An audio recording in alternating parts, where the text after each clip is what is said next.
Je vous en ai parlé un peu plus tôt à l'émission. Là, on a eu cette nouvelle qui est tombée ce matin, en juillet dernier, au palais de justice de Longueuil. Il y a un homme qui a été condamné à 35 mois de prison pour une affaire de trafic de cannabis et de hashish. Comme je l'exprimais personnellement, je trouve toujours que des peines pour ces causes-là, c'est un peu over. Mais ce qui est assez particulier, c'est qu'après que le juge ait procédé à l'évaluation de l'impact de l'origine ethnique ou culturelle, là, ce qu'on appelle un AIO-EC, sa sentence a finalement été réduite à 24 mois. Alors, bon, je voulais un peu comprendre de quoi il en ressortait. J'en parle avec Max Stanley Bazin, qui est président de la Ligue des Noirs du Québec. Bonjour, Monsieur Bazin.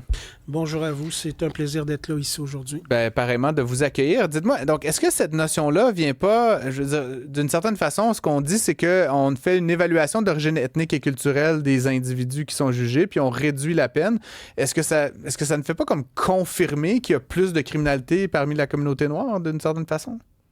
Non, bien au contraire. Je vous dirais que de façon statistique, il y a une preuve vraiment là, que les personnes noires ne commettent pas plus de crimes que les autres communautés. Au Canada, c'est documenté, c'est stable depuis des années. Donc, c'est une réalité au niveau scientifique parce qu'on a Statistique Canada qui tient des chiffres et ça n'a jamais changé. Donc, cette réalité-là, on ne peut pas vraiment la contester. Mais alors, s'ils ne commettent pas plus de crimes, pourquoi est-ce qu'il faut cette espèce d'entourloupette pour réduire les sentences? Du point de vue juridique, c'est quand même un peu particulier. Encore là, c'est parce que c'est par rapport au racisme systémique et à la discrimination systémique qui sont encore là des phénomènes qui sont prouvables, qui ont été constatés à tel point que le gouvernement fédéral n'a pas eu le choix.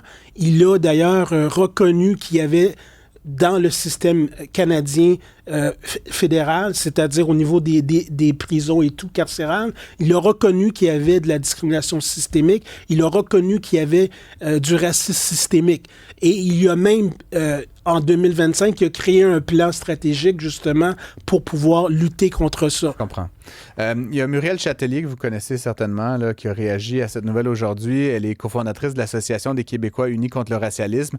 Et sur Twitter, elle dit qu'en fait, cette mesure-là crée davantage d'injustice pour les victimes d'actes criminels. Qu'est-ce que vous en pensez?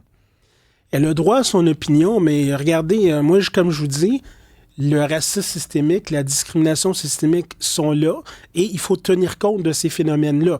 Donc, en réalité, je vous dirais que de façon mathématique, il est démontré que non seulement ça existe, mais que ça pénalise les personnes qui sont justement des personnes noires ou encore des personnes qui viennent des communautés racisées. Et je vais vous donner un exemple précis que j'ai à l'esprit, que vous en reviendrez pas, mais M. Albert Duterville, il est encore en prison au moment où on se parle.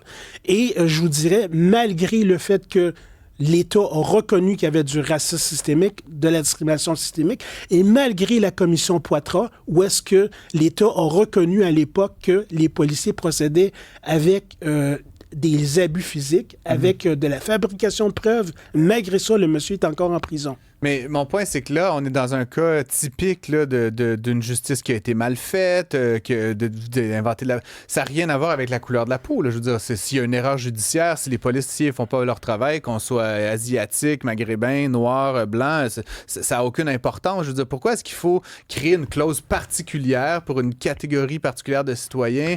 Est-ce qu'on risque pas de créer deux classes de citoyens en Non, procédant encore comme là, ça, c'est parce que vous ne comprenez pas l'effet de la discrimination systémique et je vous dis du racisme systémique, parce que de manière, juste pour vous dire, là, un exemple, il est prouvé que les contrevenants, ceux qui sont vraiment coupables de quelque chose, quand ils viennent de la communauté noire, il est prouvé qu'ils ont un taux de récidive plus faible que les autres communautés. Et malgré ça, de façon systémique, le système fait en sorte de les garder beaucoup plus longtemps dans le système. Ils ont moins accès à la liberté conditionnelle. Donc, c'est ça la réalité telle qu'elle est. Donc, encore là, pour en revenir à M. Albert Duterville, il a fait de la détention préventive, pas préventive, de l'isolement prolongé qui est assimilable à de la torture. Il l'a fait pendant 24 ans. C'est totalement inadmissible. Et ça, c'est parce qu'il était noir, selon vous? Mais oui. Regardez, même Amnesty International, qui est une autre organisation, l'a signalé. Je vous dis, là, c'est totalement aberrant. Et c'était d'ailleurs... pas en lien avec les crimes qu'il a commis ou d'autres écoutez, des comportements dans le pénitencier. Encore une fois, je connais pas ce cas-là particulier. Regardez, vous entrez en prison, vous aviez toute votre conscience mentale, vous n'avez pas de problème. Et là, en raison du fait que on vous soumet à, justement, de l'isolement prolongé indéfini, là, vous perdez la carte. Là, vous n'avez plus votre santé mentale. Mais votre thèse, c'est qu'il a été soumis à ça parce qu'il était noir et pas parce que c'était un criminel ou parce qu'il avait agi d'une certaine... Encore une fois, je ne connais pas le dossier. Là, donc regardez... C'est la couleur de la peau qui était le déterminant, selon vous, Au départ, on peut dire que, dans un certain sens, oui, parce qu'il avait demandé à être dans une aile de protection normale. Et on lui a refusé ça. Donc, regardez, là, c'est documenté, ce dossier-là. Et d'ailleurs, il y a un avocat, c'est Maître Christian Néron, qui a dit que c'était le pire cas de discrimination systémique et de racisme systémique dans toute l'histoire du Canada, à sa connaissance. Le gouvernement du Canada, vous l'avez dit, a reconnu le racisme systémique. Le Québec ne l'a pas fait. Puis certains, contestent même ce concept-là, cette croyance-là, parce qu'on a souvent dit on croit au racisme systémique. Je voulais un peu vous entendre parce que, disons qu'on admet que ça existe. Là. Les chiffres sont là. Il y a plein de données, il y a des experts. Justement, ils sont tous différents. Sur quoi je voulais vous entendre, c'est est-ce que le Québec est plus systématiquement raciste, par exemple, que l'Ontario ou que la Colombie-Britannique ou que la France? Parce que, est-ce qu'il y a un pays qui n'a pas de racisme systémique? Écoutez, j'ai pas les chiffres pour les autres pays, mais ce que je sais, c'est qu'au Québec, le Québec, il a refusé de reconnaître justement le racisme systémique, la discrimination systémique, et il le fait à contre-courant des autres provinces qui ont reconnu.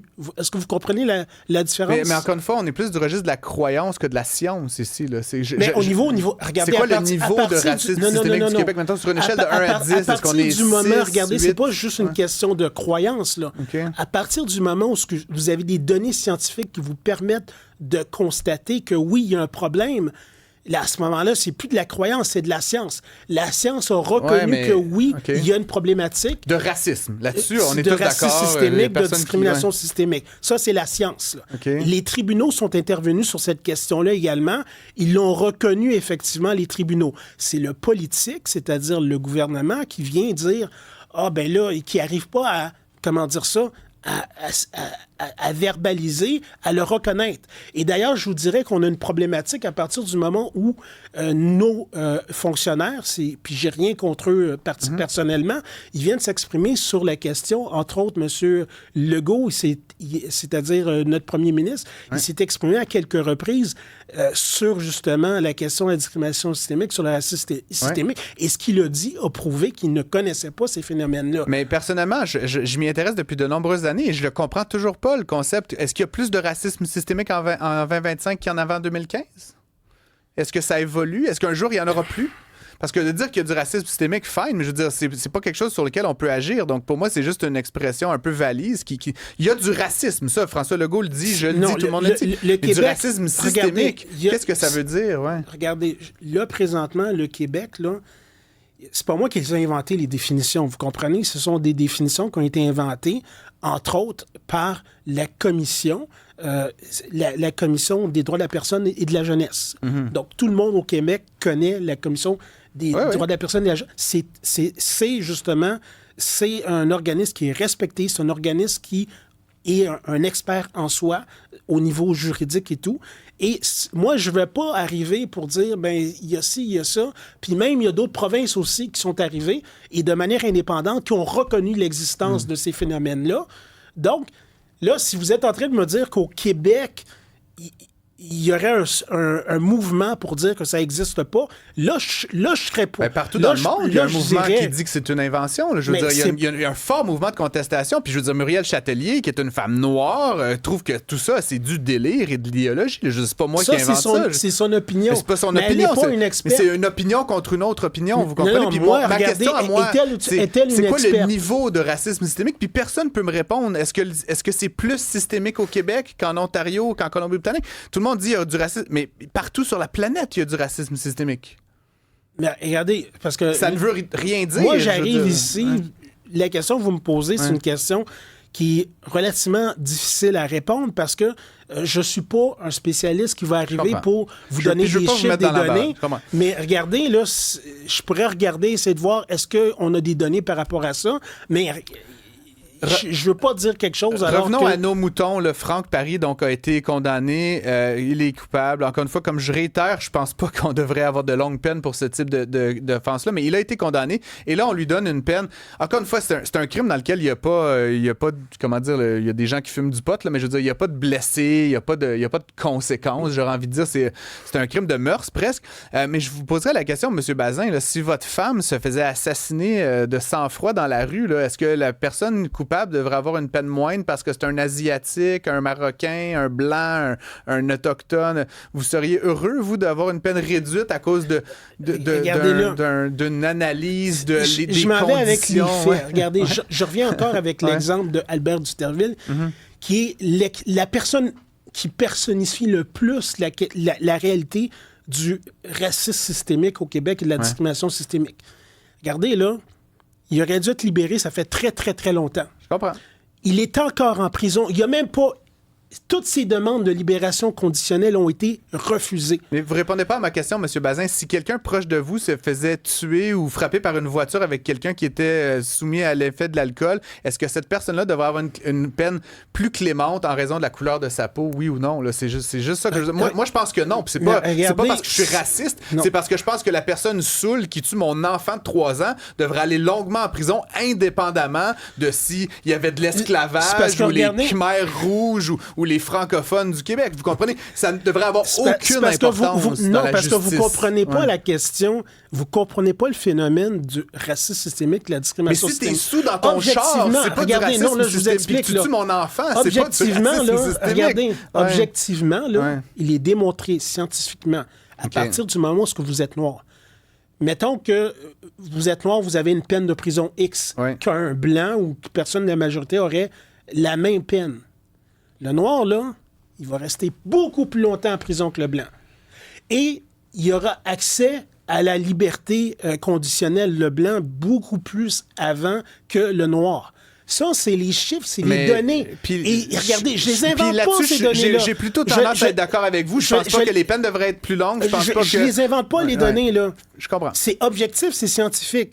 Donc, à partir de ce moment-là, oui, il doit y avoir une action pour contrebalancer cette réalité-là. Regardez, là, moi, j'aime le Canada, mais regardez, je suis pas content quand le Canada se fait justement reprocher la réalité du racisme systémique, de la discrimination systémique. L'ONU a dû même, justement, se reprocher la situation au Canada.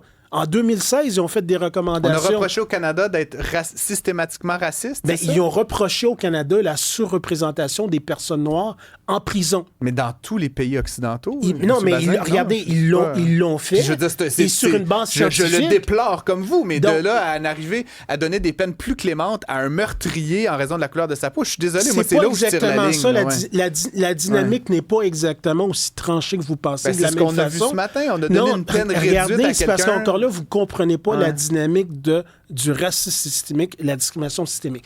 Les peines de prison en elles-mêmes aussi, là, en raison du racisme systémique, de la discrimination systémique, en général, les peines sont beaucoup plus élevées pour une personne noire que pour une personne blanche. Je comprends. Donc, à partir de ce moment-là, on doit, pour des raisons d'équité, réduire les peines pour les personnes noires. On doit faire en sorte, justement, qu'il y ait un mouvement là, pour essayer de contrebalancer. Mais si on accepte cette prémisse-là, puis on se dit, OK, il y a un problème, est-ce qu'on n'est pas en train d'essayer de régler un problème avec un autre problème, en ouvrant la porte à, justement, un système à 2 vitesses? T'sais, dans le sens où il y a des gens qui nous écrivent constamment présentement, ils disent, est-ce qu'on n'est pas en train d'envoyer le message que si tu viens d'une certaine communauté, ben, tu vas avoir des peines moindres si tu commets des crimes, donc ça peut t'inciter à peut-être être plus tenté de le faire davantage? Est-ce qu'on est en train de subdiviser notre système de justice en essayant de régler un problème en causant un plus grand encore? Puis les Maghrébins, puis les Noirs, puis les Blancs, puis les anglophones. Puis moi, honnêtement... Regardez, moi, ce que je dirais à toutes ces personnes-là, régler la question de la discrimination systémique, du racisme systémique. Faites en sorte que ça n'existe plus. Faites en sorte qu'il n'y en ait plus. À partir de ce moment-là, les peines pourront être égales pour tous. Mais là, présentement, ce n'est pas le cas. Là, présentement, on a des problèmes, ils sont de taille. Donc, tant qu'il y aura cette inégalité-là, cette inéquité, on ne peut pas faire autrement que de trouver des biais, des moyens pour justement arriver à faire en sorte d'arriver à un juste milieu ou encore à une équité. Parce que là, présentement, la manière dont les lois sont appliquées au Canada, elles le sont de manière inégale. Et par rapport aux personnes qui viennent des communautés visibles, comme étant racisées. Là. Donc, c'est ça la réalité. Là. Donc, les personnes de la majorité, ils peuvent pas avoir cette conscience-là. Dans le sens qu'ils sont pas, ils se sentent pas nécessairement concernés. Mais les gens des minorités visibles, ils peuvent le voir et puis le constater. Les experts aussi le constatent. À partir de ce moment-là... Mais je réitère, M. Bazin, qu'à ce titre-là, il faudrait donc avoir des systèmes d'évaluation puis des systèmes de prononciation des peines en fonction de l'origine ethnique. Puis là, les Noirs, c'est un groupe, mais les Asiatiques en sont un autre. Les Autochtones, qui ont d'ailleurs leur système GLADU là, d'évaluation aussi. Je trouve ça particulier que dans un pays où on est tous égaux face à la Charte canadienne des droits et libertés, on se mette à avoir des systèmes de détermination de la peine qui sont racistes, en fait, qui dépendent de la couleur de la peau. Et ce que Muriel Châtelier, réitère, femme noire, nous dit, c'est que ça n'a pas lieu d'être. Tout le monde se présente devant le juge, qu'on soit blanc, noir, asiatique, autochtone, maghrébin, et si c'est 24 mois, c'est 24 mois et fin de la conversation. Il n'y a pas la de... probabilité... Ouais. Regardez, le problème, c'est que les chiffres sont les chiffres, les données sont les données. Mais vous n'êtes pas d'accord avec ce que je viens de dire, M. Bazin? J'invente pas les données. Regardez, puis il y a tellement d'experts, il y a tellement des experts indépendants qui se sont prononcés là-dessus. Ils ont dit oui, ça existe, oui, c'est là. Ils ont fourni des chiffres, ils ont fourni des données.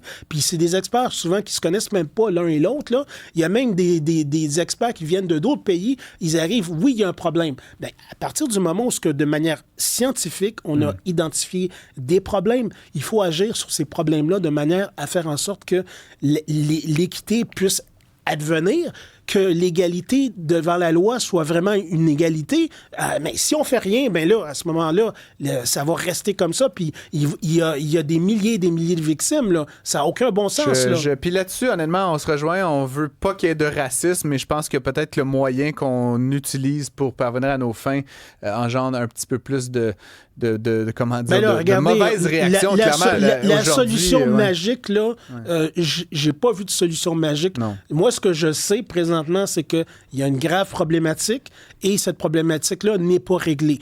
Donc, regardez, là, c'est totalement aberrant. Notamment en 2016, l'ONU a fait justement des reproches. On est en 2025 et même encore en 2025, au moment où on se parle, les chiffres sont encore ils montrent clairement qu'il y a une problématique grave au niveau du racisme systémique, de la discrimination systémique. C'est ça la réalité telle qu'on est aujourd'hui. Max Stanley Bazin, je vous remercie d'avoir été avec nous aujourd'hui. Je rappelle que vous êtes président de la Ligue des Noirs du Québec. Oui. Très intéressant d'avoir eu l'occasion d'échanger avec vous. Merci. Parfait.